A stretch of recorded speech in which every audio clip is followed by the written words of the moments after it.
surga, apakah kita bisa tinggal dan hidup bersama orang-orang yang kita cintai? Ini adalah pertanyaan yang mungkin timbul ketika kita berbicara tentang surga dan tingkatan-tingkatan surga. Jawabannya ada dalam firman Allah Subhanahu wa taala dalam surat At-Tur. "Walladzina amanu wattaba'athum dzurriyyatuhum biiman alhaqna bihim dzurriyyatahum wama alatnahum min amalihim min syai' kullu imri'in bima kasaba rahin." Dan orang-orang yang beriman kemudian diikuti oleh keturunan mereka dengan keimanan pula, kami akan angkat keturunan mereka pada tingkatan orang tua. Dan kami tidak kurangi sedikit pun dari pahala amalan mereka. Masing-masing orang itu sesuai dengan apa yang telah dia usahakan sendiri. Coba kita renungi bersama ayat ini. Kita pahami bersama kandungan ayat ini. Dan orang-orang yang beriman kemudian diikuti oleh keturunan mereka dengan keimanan pula, maka kami akan angkat keturunan mereka ke dalam tingkatan ayah dan ibu, ke tingkatan orang tua. Jadi kalau seorang bapak mukmin muslim ya, dan meninggal dalam keadaan Islam, kemudian anaknya juga mengikuti dia dalam keimanan, masuk Islam juga dan meninggal dalam keadaan Islam, maka kalau sampai keduanya berhak atas tingkatan surga yang berbeda, Allah Subhanahu wa taala akan mengangkat si anak kepada tingkatan bapaknya. Meskipun amalan si anak tidak sama dengan amalan bapaknya, meskipun kesalehan si anak tidak sama dengan kesalehan bapaknya, akan diangkat sebagai bentuk kemurahan Allah Subhanahu wa taala. Wa ma alatnahum min amalihim min syai', dan kami tidak akan kurangi sedikit pun pahala amalan mereka. Dan pengangkatan kedudukan anak ke kedudukan bapaknya tadi tanpa harus mengorbankan kedudukan tinggi bapaknya. Maksudnya misalnya kalau seandainya sang ayah ya, berhak menduduki surga tingkat yang ketiga misalnya, dan si anak hanya berhak mendapatkan surga tingkat pertama, maka Allah tidak membuat kompromi misalnya dengan menempatkan keduanya di tingkat 2 misalnya. Jadi bapak turun satu tingkat, ayah naik bapak turun satu tingkat, anak naik satu tingkat misalnya. Enggak seperti itu. Tapi Allah Subhanahu wa taala akan angkat si anak ke derajat bapaknya. Bapaknya enggak dizalimi. Ini makna, dan kami tidak akan kurangi sedikit pun dari pahala amalan mereka. Kullu mri'in bima kasaba rahin, ya, masing-masing orang itu sesuai dengan apa yang telah dia usahakan sendiri. Seperti firman Allah Subhanahu wa taala, wa an laisa lil insani illa ma sa'a.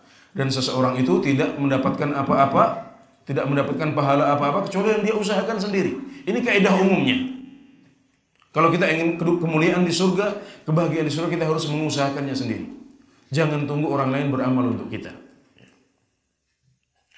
Ibnu Katsir rahimahullah taala saat menafsirkan ayat ini, beliau mengatakan dalam ayat ini Allah Subhanahu wa taala berbicara tentang kemurahannya, di mana dia akan mengangkat derajat keturunan seorang mukmin kepada tingkatan orang tua mereka, meskipun mereka tidak sama dalam kesalehan, meskipun mereka tidak sama dalam amalan.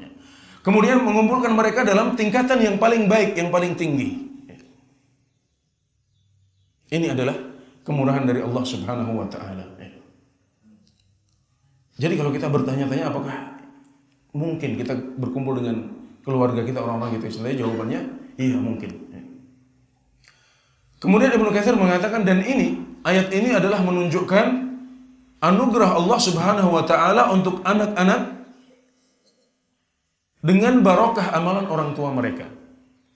Allah memberikan anugerah kepada anak dengan barokah amalan bapak mereka. Bapak mereka telah beramal lebih banyak, dia lebih soleh dari anaknya. Maka Allah memberikan anugerah kepada si anak dengan barokah amalan dari bapak mereka. Adapun anugerah Allah Subhanahu wa taala kepada orang tua dengan barokah amalan anak-anak mereka adalah dijelaskan dalam sebuah hadis riwayat Imam Ahmad. Rasulullah sallallahu alaihi wasallam bersabda, "Innallaha yarfa'ul mu'mina ad-darajata fil jannah." Sesungguhnya Allah Subhanahu wa taala akan mengangkat derajat seorang mukmin di surga. Maka ketika sudah masuk surga, orang ini heran.